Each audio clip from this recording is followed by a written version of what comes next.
Welcome to this week's Hymn of the Week. This week we have EOW 696, Jesus Calls Us Over the Tumult.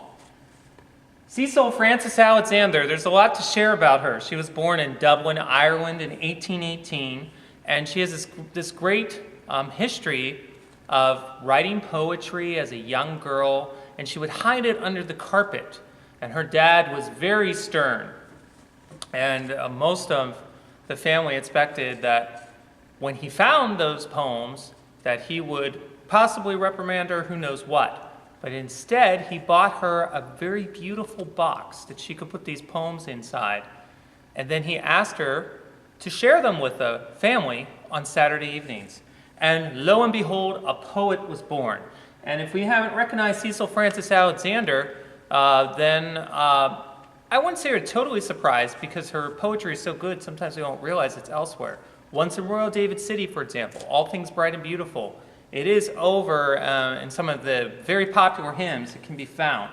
So fast forward, so that's the 1840s. We're going to fast forward now to 1850. Remember, she was born in 1818. She married William Alexander, an Anglican priest.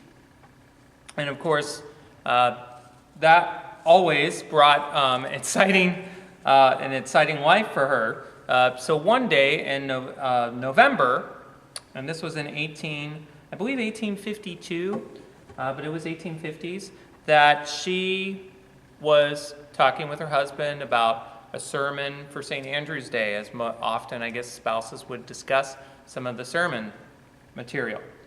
And the reading for St. Andrew's Day in Matthew 4, verses 18 to 20, is about Jesus calling out to the disciples to follow me. And so she penned this text, Jesus calls us over the tumult, and it was read the following Sunday, immediately following the sermon.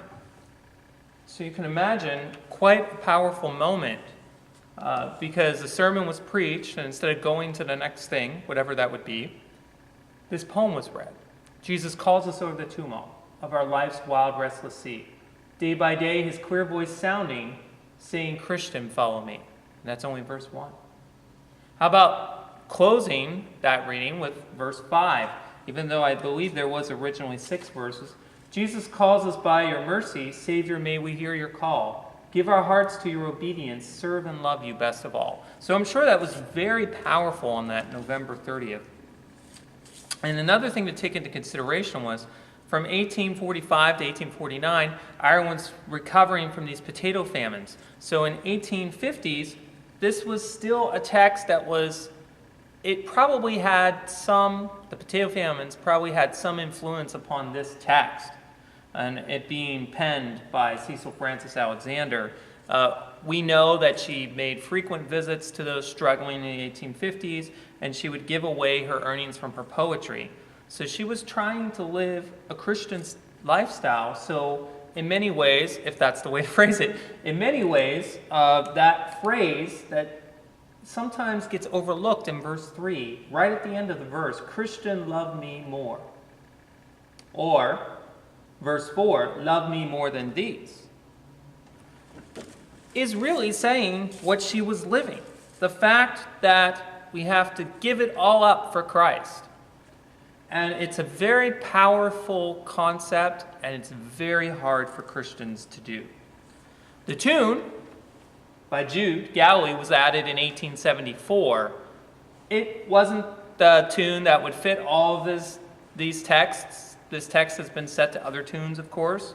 If you find them, put them in the links, or put them in the notes or comment section. That would be great. But more importantly, it's the idea, when I begin to play this, how freeing it is. It's hard today to give everything up for Jesus, absolutely. And I think Jesus knows that. I'm sure he knows that. But we can begin somewhere to start. And how freeing it is when we begin to give things up for Christ. We don't always know it. Sometimes it's like going to the gym. We feel, gotta go, right? But then we get to the gym, and we feel great about it, that we made that decision to go. So hence, I have decided to adapt some ideas from Bert Carlson to give a more jazzy approach to this because it's often sung in a swung manner, this tune, to remind us of how freeing it can be when we release these concerns, these worries, these things that we have to let go for the sake of drawing closer to Jesus. So here is Jesus Calls Us O'er the Tumult.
So a slightly different interpretation of this hymn, but I definitely feel it applies to how freeing it can be when we let go of those things for Christ.